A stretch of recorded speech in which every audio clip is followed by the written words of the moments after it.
Opo. And so, sa ngalan po ng buong House Prosecution Panel, bali yung ano po yung assurance natin despite nga nitong campaign period. Kayo po ba tuloy-tuloy lang kahit simulan agad itong trial?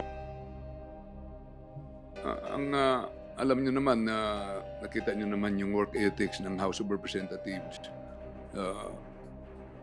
Trabaho kami ng trabaho. At hindi ito magiging sagabal sa aming pangangampanya dahil sabi ko nga sa aming oath of office sinasabi at ng mga iba pang pagkaraan nito gagampanan namin sa ilalim ng Republika ng Pilipinas. Yan po ang aming oath of office. So kung ano ang iata sa amin, lalo na ng plenaryo, binigay sa aming obligasyon nito ng plenaryo, ay gagampanan po namin. Kaya mangangampanya kami, pero at the same time, magtatrabaho kami kasi dagdag na obligasyon po ito sa amin.